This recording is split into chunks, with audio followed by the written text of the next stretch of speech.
Salam Bapak Ibu Saudara yang dikasihi oleh Tuhan kita Yesus Kristus. Jumpa lagi dengan saya pada kesempatan kali ini di dalam kajian Alkitab kita. Pada kesempatan kali ini kita akan bahas mengenai kitab Ezra. Berbicara kitab Ezra, kita tidak bisa terlepas dari tiga kitab sebelumnya, yaitu kitab 1, 2 Tawari dan kitab Nehemia. Mengapa saya katakan demikian? Karena Ezra merupakan penulis daripada kitab Ezra, Nehemia, dan kitab 1 Tawari. Hal ini diperkuat oleh tradisi Yahudi yang mengatakan bahwa Ezra lah penulis dari keempat kitab tersebut. Nah, berbicara mengenai penulisan kitab ini, walaupun semua para ahli perjanjian lama berpandangan bahwa kitab Ezra ditulis oleh Ezra itu sendiri, tetapi ada beberapa perbedaan mengenai penggunaan bahasa di dalam kitab Ezra itu sendiri. Ada dua bagian di dalam kitab Ezra yang ditulis memakai bahasa Aram, yaitu Ezra pasal 4 dan Ezra pasal 7. Yang menjadi pertanyaan, apa itu bahasa Aram? Bahasa Aram merupakan bahasa nasional Parsi yang digunakan pada zaman itu. Sehingga dari penggunaan bahasa Aram di dua bagian kitab Ezra ini menunjukkan bahwa ada sumber lain dari penulisan kitab Ezra itu sendiri. Akan tetapi walaupun begitu, para ahli perjanjian lama berpandangan bahwa meskipun hal tersebut ada perbedaan penulisan penggunaan bahasa di dalam kitab Ezra, para ahli tetap berpandangan bahwa hal tersebut tidak menjadi masalah. Kenapa hal tersebut tidak menjadi masalah? Karena kemungkinan Ezra sebagai penulis juga memakai sumber-sumber lain dalam tulisannya. Bapak Ibu Saudara dikasih oleh Tuhan kita Yesus Kristus, pada kesempatan kali ini saya akan berikan tema, yaitu untuk kajian Alkitab kita adalah pemulihan kaum tersisa dari bangsa Israel pasca pembuangan. Dan kita sekarang akan beralih mengenai waktu penulisan. Beberapa pandangan para ahli atau pendapat ahli perjanjian lama mengatakan bahwa waktu penulisan daripada kitab Ezra yaitu sama dengan waktu penulisan daripada kitab 1 dan 2 Tawarik, yaitu sekitar tahun 440 sampai 400 before Christ. Dan kitab Ezra menceritakan sejarah Israel serta kejatuhan Babel pada tahun 538 sampai 430 before Christ. Nah, Bapak Ibu sedang dikasih oleh Tuhan kita Yesus Kristus, kalau kita melihat latar belakang daripada kitab Ezra, kitab Ezra adalah bagian dari sejarah orang Yahudi yang berkesinambungan dan ditulis setelah masa pembuangan, serta dalam tradisi Talmud dijadikan satu dengan 1 dan 2 Tawari serta Nehemia. Sejalan dengan hal tersebut, para ahli Alkitab pada umumnya beranggapan bahwa sejarah yang disajikan dari keempat kitab tersebut merupakan karya yang terilhami dari seorang penulis pada masa pasca pembuangan. Sekalipun penulisnya tidak pernah disebutkan di dalam Alkitab, tetapi hampir semua sumber Yahudi dan sumber Kristen mengatakan bahwa Ezra merupakan pengarang atau penulis daripada keempat kitab ini, daripada keempat kitab tersebut. Karena apa? Karena Ezra merupakan seorang imam dan ahli Taurat yang mengerti seluk-beluk mengenai hukum agama Yahudi.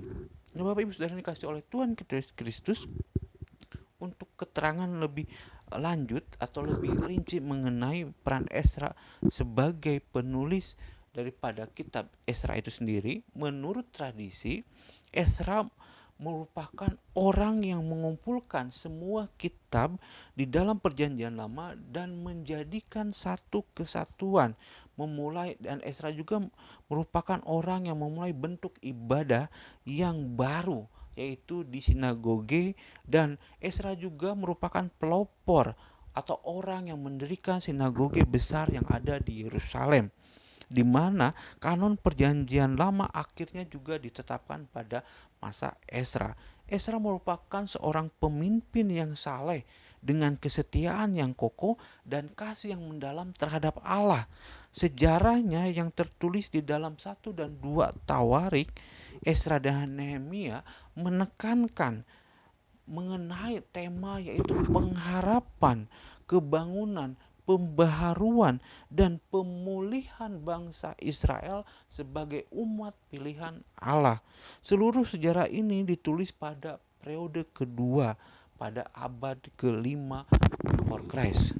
Nah, Bapak Ibu Saudara yang dikasihi oleh Tuhan kita Yesus Kristus, Kitab Esra juga mencatat bagaimana Allah menggenapi janji nubuatnya melalui Nabi Yeremia.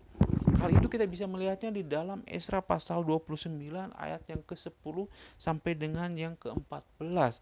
Allah menggenapi janji nubuatnya melalui Yeremia, yaitu untuk memulihkan orang-orang Yahudi setelah mereka mengalami pembuangan selama 70 tahun di Babel, sehingga Allah menjanjikan bahwa orang-orang Yahudi mereka akan kembali ke tanah kelahiran mereka.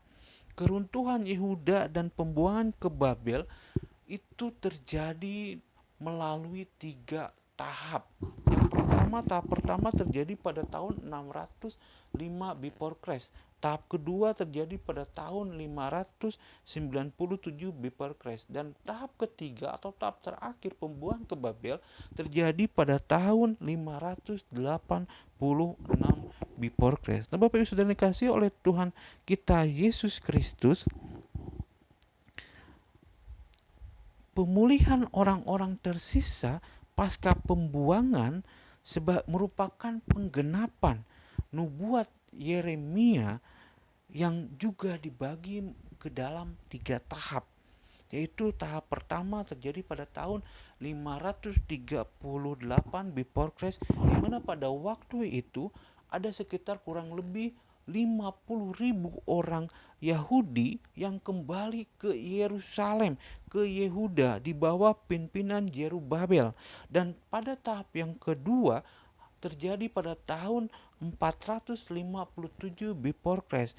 Pada waktu itu kurang lebih ada 1.700 laki-laki ditambah juga wanita dan anak-anak, sehingga totalnya bisa berjumlah kurang lebih 5.000 sampai 10.000 orang Yahudi yang kembali ke Yerusalem, ke Yehuda di bawah pimpinan Imam Esra.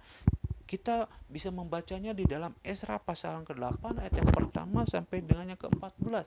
Dan tahap yang ketiga di mana orang Yahudi akhirnya kembali ke Yerusalem, yaitu terjadi pada tahun 444 before Christ. Pada waktu itu Nehemia memimpin kelompok daripada orang-orang yang kembali ke Yerusalem. Rombongan pada waktu itu Nehemia menjadi kepala rombongan yang membawa orang-orang dari pembuangan ke Yerusalem. Nah, Bapak Ibu Saudara yang dikasihi oleh Tuhan kita Yesus Kristus, sebenarnya apa sih tujuan daripada kitab Esra itu sendiri? Kitab Esra ditulis untuk menunjukkan bagaimana pemeliharaan dan kesetiaan Allah dalam memulihkan kaum tersisa dari bangsa Yahudi. Ada 2 cara yang dipakai oleh Allah untuk memulihkan bangsa Israel yang tersisa. Cara yang pertama yaitu Allah menggerakkan hati 3 raja Persia yang berbeda-beda agar membantu bangsa Yahudi untuk kembali ke negeri mereka, menetap kembali ke Yerusalem, dan membangun kembali bait suci. Dan cara yang kedua yang dipakai oleh Allah yaitu Allah menyediakan para pemimpin yang saleh dan handal untuk memimpin para kaum tersisa untuk kembali dalam suatu kebangunan ibadah, suatu komitmen yang baru kepada Allah, dan pertobatan dari ketidaksetiaan mereka kepada Allah. Itu merupakan tujuan dari penulisan kitab Ezra. Nah, adapun mengenai garis besar daripada kitab Ezra, ada beberapa ahli mengatakan atau membagi mengenai garis besar kitab Ezra itu menjadi dua bagian. Yang pertama yaitu bagian pertama itu dimulai dari pasal yang pertama sampai dengan pasal yang ke-6, di mana pada bagian pertama ini menjelaskan bagaimana kembalinya rombongan pertama orang buangan Yahudi ke Yerusalem dan pembangunan kembali bait suci. Dan garis besar yang kedua yaitu atau bagian kedua yaitu dimulai dari pasal 7 sampai dengan pasal ke-10, di mana pada bagian ini menjelaskan bagaimana kembalinya rombongan kedua di bawah kepemimpinan Ezra dan terjadinya pembaharuan rohani yang mengikutinya. Jadi ada dua garis besar yang dibuat oleh para ahli. Yang pertama dimulai dari pasal 1 sampai dengan pasal ke-6.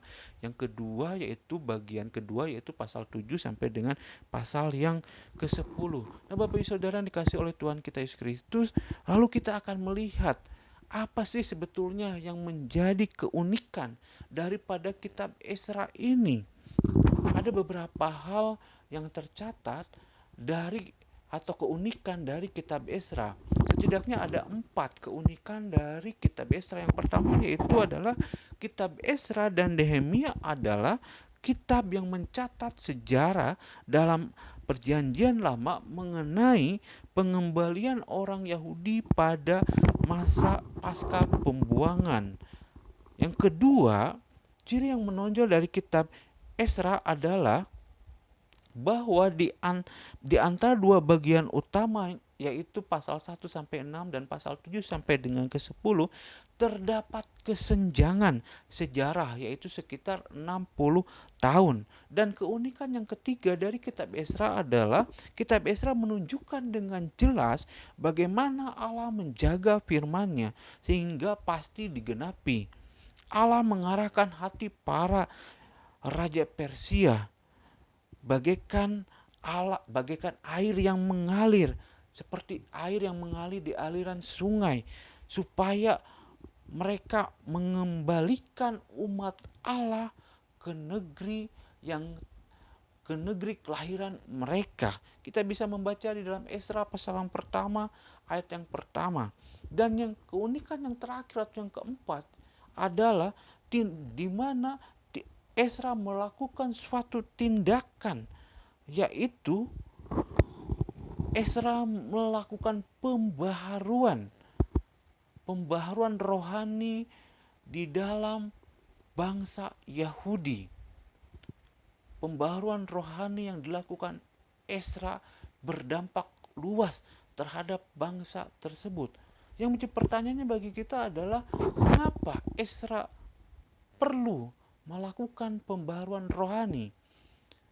Jawabannya adalah karena pada waktu itu orang-orang yang kembali dari pembuangan atau adalah mereka-mereka yang sudah bercampur baur dengan budaya atau tradisi bangsa Babel, dan setidaknya mereka juga sudah terpengaruh dari segi kepercayaan kepada Allah, sehingga ketika mereka kembali ke Yerusalem perlu dilakukan pembaharuan untuk menunjukkan kepada orang-orang Yahudi yang kembali pada waktu itu bahwa bagaimana pertolongan Allah itu nyata kepada mereka, dan bahwa mereka bangsa Yahudi merupakan bangsa pilihan Allah, umat pilihan Allah.